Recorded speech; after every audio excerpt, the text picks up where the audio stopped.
Halo semuanya, selamat malam. Assalamualaikum warahmatullahi wabarakatuh. Dimanapun kalian berada, selamat datang di podcast perdana kita pada malam hari ini dalam podcast membahas komoditi. Bincang bersama narasumber kita yang sengaja kita undang pada malam hari ini untuk membahas salah satu komoditi yang ada di Indonesia. Di sini ada saya sendiri sebagai host pada malam hari ini di podcast kali ini. Perkenalkan, nama saya Muhammad Fikri Alfrencia. Kemudian ada rekan saya di sini, rekan Muhammad Ahyar Rahab. Halo dong. Halo. Nah, dan ada narasumber kita yang kita ajak untuk bergabung pada malam ini sebagai pemateri. Kita nggak pemateri sih, ya lebih ke istilahnya membahas tentang komoditinya nanti. Ya di sini ada siapa, Bu? Halo semua, perkenalkan nama saya Melati Srini Sinipajuli. Nah, jadi nama beliau adalah Melati Sriningsi. Ya, gimana kabarnya malam hari ini? Ya, seperti yang terlihat baik. Ya, emang kita selalu berharap yang terbaik ya, untuk kalaupun kita nggak baik ya kita nggak akan sampai kemari gitu. Ya, langsung aja pada malam hari ini kita akan membahas salah satu komoditi yang cukup banyak budidaya di Indonesia, yang mana komoditi ini merupakan komoditi yang hampir mirip seperti kelapa tapi bukan kelapa, yang mana hampir keseluruhan dari bagian tumbuhan itu dapat dimanfaatkan dan digunakan oleh masyarakat Indonesia. Ya, tak lain dan tak bukan adalah pohon pinang. Siapa sih nggak kenal pohon pinang kan? Ya, maka dari itu pada malam hari ini kita undang narasumber yang membahas tentang pinang, baik dari sejarahnya, kemudian nanti ada manfaat juga ya Bu ya, kemudian ada nanti tantangan dan harapan yang bisa diharapkan dari tanaman tersebut. Rekan ayah sendiri ada nggak yang mau disampaikan ke Ibu Melati? Ya nggak ada sih. Jangan panggil Ibu Jadi narasumber kita nih nggak mau dipanggil Ibu nih, jadi kira-kira kita panggil apa nih? Kakak aja kali ya? Ya udahlah Kakak aja lah ya, biar lebih kakak formal gitu ya kan. kita. Oke, ya lanjut ya. Ada nggak kira-kira yang mau disampaikan ke Kak Melati ini? Ya apa? Pertanyaan banyak sih nantinya. Mungkin juga kawan-kawan di rumah pastinya akan banyak juga nanti penasaran apa aja yang akan disampaikan oleh narasumber kita hari ini. Untuk terkhusus malam ini kita bahas pinang dulu kali ya. Pinang. Mungkin di next time kita bakal buka dengan pertanyaan-pertanyaan yang lebih luas Betul lagi. sekali. Ya, untuk pertama di sini kita akan menanyakan tentang sejarah dulu kali ya. Karena kan sesuatu itu dimulai dari sejarah ya. Karena kalau nggak ada sejarah ya nggak akan terjadi hal tersebut.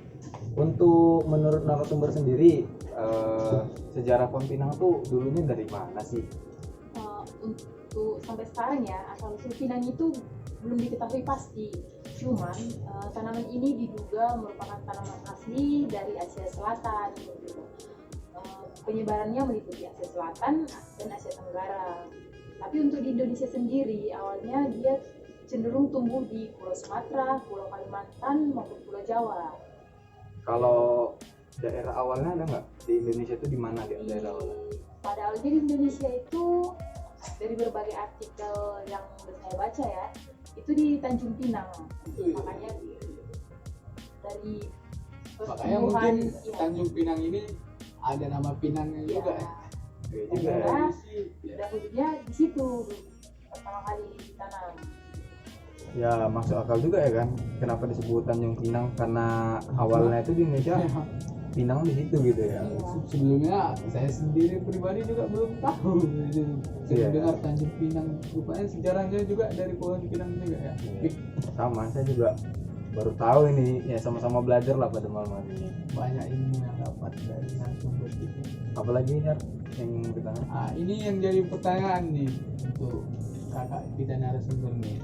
Dari penonton juga banyak nih. Kan seperti yang kita ketahui pohon pinang ini ada batangnya, buahnya, akarnya, terus ada daunnya. Itu semuanya ada manfaatnya enggak? Seperti ini ya kan, di mana-mana misalnya di Basah Agustus ya kan, batangnya. Kalau itu tentu banyak sih, mulai dari daun, buah, batang, hingga akarnya juga ada fungsinya. Oke, kita bahas satu-satu ya. Mulai dari daunnya itu biasanya digunakan dalam industri rokok. Kan Indonesia kan itu kayak memproduksi rokok kan, jadi daunnya itu digunakan sebagai pembungkus rokok kretek itu. Oh iya. Nah, untuk yang kedua itu batangnya itu kayak masyarakat setempat sini lah, daerah kita banyak digunakan sebagai pelindung tanaman atau mungkin pembatas tanah gitu, kayak tanah kita sama orang lain gitu, jadi ditanam pinang jadi sebagai pembatas. pagar gitu ya. Iya.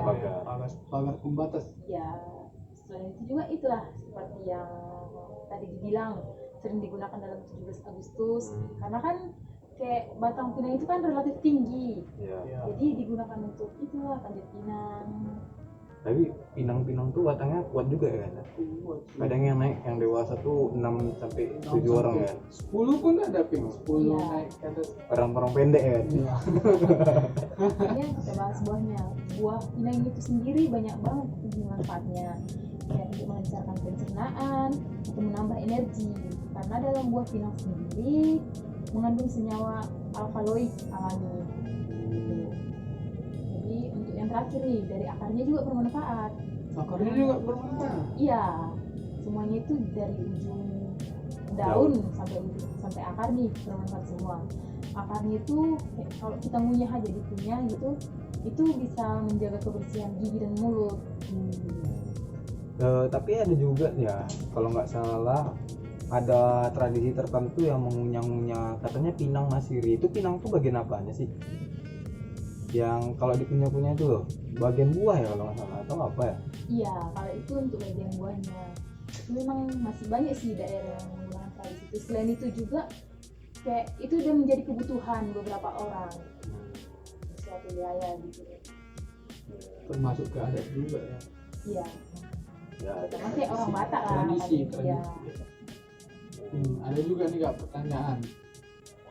Itu kan tingginya bisa sampai 20 sampai 30 meter. Iya. Untuk panjat pinang ya sering lah per tahun gitu. Ini pohon pinang ini termasuk tidak di kawasan Indonesia ini sudah termasuk langka nggak?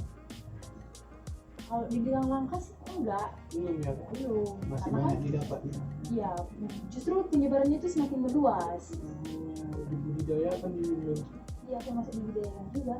tapi kalau saya pribadi sendiri kayaknya belum pernah lihat memang lahan khusus pinang sih. Iya Kak. Tapi memang banyak, misalnya dalam beberapa meter ada pinang tertanam gitu. Iya. Tapi nggak ada kalau spesifik kayak Untuk khusus untuk kebun inilah, pinang iya. gitu. Saya pribadi belum ada nampak. Mungkin Iya, karena daerah lain dia ada. seringnya kayak itulah pembatas tanah gitu. Tanah ya harus ada ininya, Lahan lahan kebunnya gitu ya. khususnya. Kemudian ada lagi nih tentang peluang dan tantangan dari pohon pinang ini sendiri ya. Kita kan udah tahu ya, tadi kan udah disebutkan kalau pinang itu dari daun sampai akarnya itu semuanya bisa dimanfaatkan kan. Nah, kira-kira peluang apa sih yang bisa didapatkan dari pohon pinang ini? Oh, yang pertama itu permintaan pasar yang tinggi. Jadi kalau kayak permintaan pasar yang tinggi otomatis kan dapat menambah kayak pendapatan negara gitu. Kalau memang pinang ini dibudidayakan dengan baik. Untuk yang kedua kayak nilai tambah produk olahan, bukan cuma kosmetik atau pada industri rokok lagi, bahkan permen dan minuman juga udah ada gitu olahan dari pinang. Ada ya. Ada ya Kak? Ada. Permen olahan dari pinang. Ya. Baru tahu juga. Ya, Saya juga baru-baru ini baca artikel.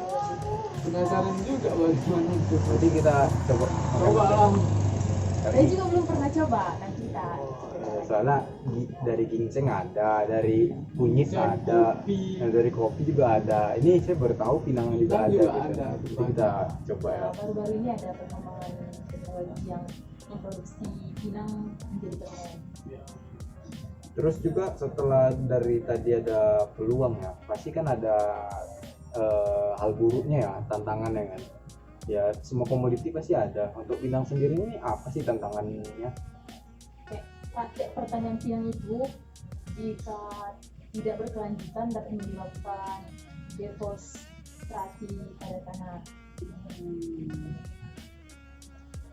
Deforestasi. Kemudian apa lagi?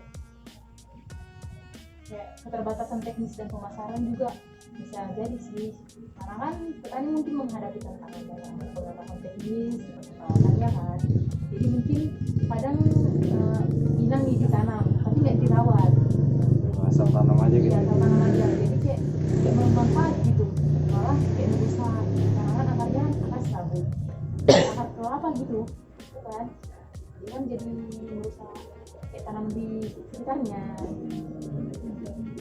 Saya yakin juga kayaknya masih banyak lah orang-orang, bahkan petani sendiri juga belum memahami secara betul tentang pinang ini. Iya masih banyak juga, makanya kayak orang itu cuma nanam gitu aja, nggak diurus. Iya.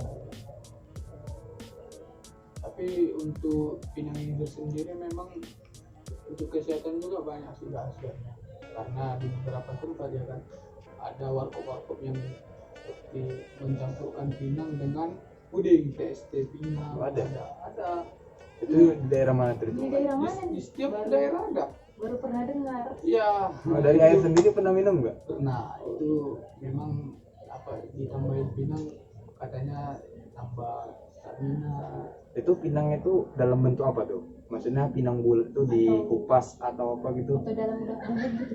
Belum jadi bubuk ya. Kalau memang bulat gitu ya? Ya dia itu ada seperti cuma ditumbuk atau Giling. ya pokoknya dia masih butuh pinang untuk pinang Berarti ini. cuma kayak digeprek gitu lah ya? Ya Terus rasanya itu yang lebih terasa waktu minum itu ST pinang kan? Itu kan lebih terasa apa ya tadi, bandrenya tadi atau pinangnya juga terasa? terasa juga pinang tapi setelah minum sih terasa juga.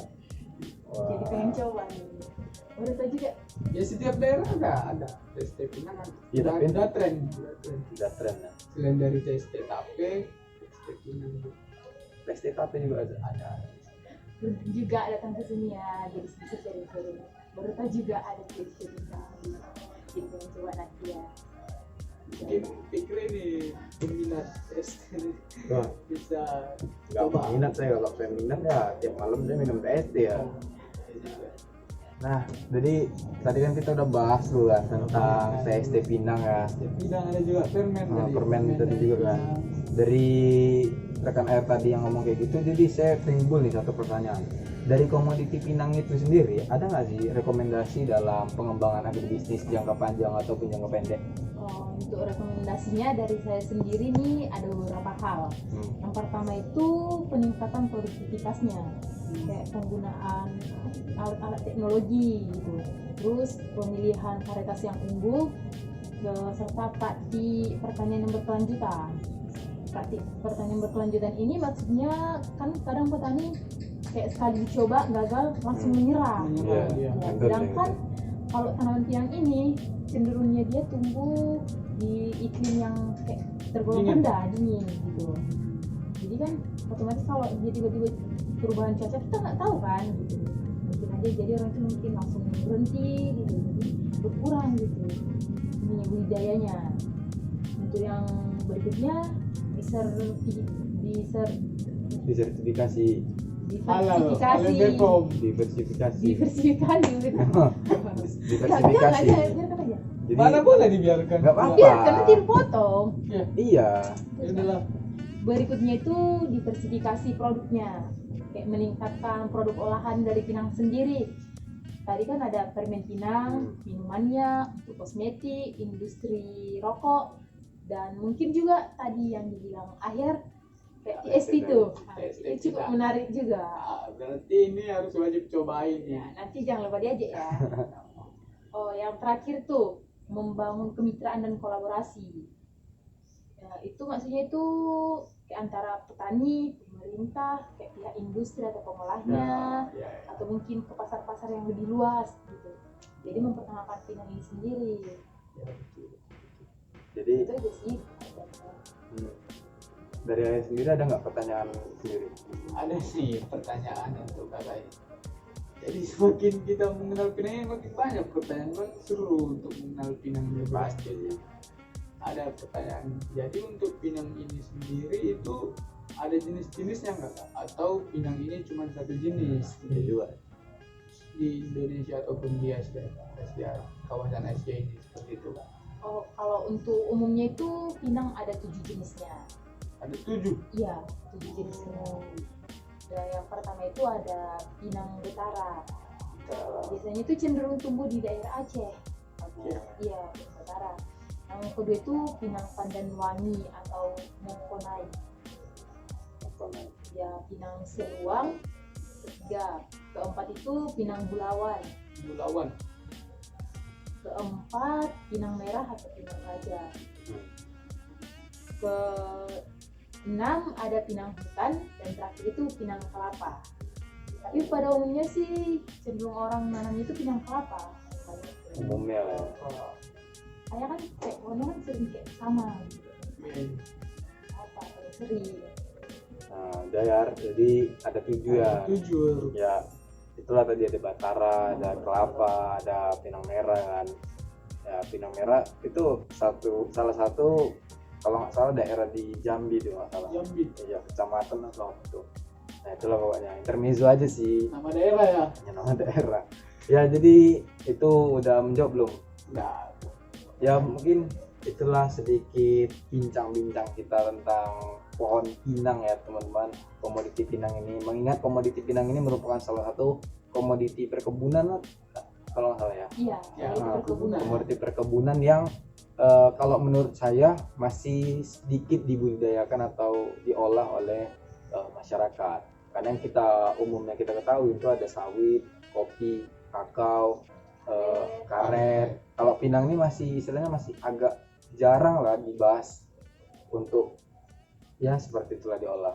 Tetapi dari tadi rupanya pohon pinang ini banyak sekali Ya manfaatnya. banyak, cuman karena kita sendiri aja yang masih kurang terhadap pinangnya tadi. Bukan untuk kesehatan aja rupanya rekan. Ternyata untuk masyarakat umum juga banyak loh Iya, manfaat dari pinang ini. banyak. Seperti penjelasan kakaknya tadi, untuk ini apa? Kosmetik, Pagar Iya, tanaman pelindung. tanaman pelindung, Pembatas pembatas, tanah. pagar pembatas. Untuk 17 Agustus ini yang paling Sering ya. paling itu kan udah umum ya. umum. Memang maksudnya kalau nggak ada pinang penggantinya apa gitu memang nggak ada sih. Ya, makanya tadi saya bertanya apakah pinang ini udah langka, soalnya udah ada daerah-daerah itu yang apa gantikan pinang itu pohon pinang jadi bambu, panjang bambu jadi. Jadi kalau manjat bambu tergesek nggak tuh badannya? Ya, jadi itulah teman-teman pembahasan kita tentang pinang pada podcast malam hari ini dengan suasana yang cukup berbeda ya, karena kan biasanya podcast itu dalam ruangan di studio tertutup, tapi untuk kali ini kita menggunakan lesehan dengan joglo dan mejanya di sini juga ala kadarnya dengan kardus minuman gelas. Ya, itu aja pada podcast kali ini. Saya Muhammad Fikri Alfiansyah, rekan saya Muhammad Ayana Rahab. dan narasumber kita Melati Srini Sutajilo. pamit undur diri. Sampai jumpa di topik pembahasan podcast berikutnya. Tetap rendah hati dan selalu tersenyum. Kami malam ini undur diri. Wassalamualaikum warahmatullahi wabarakatuh. Selamat tinggal dan sampai jumpa. Dadah.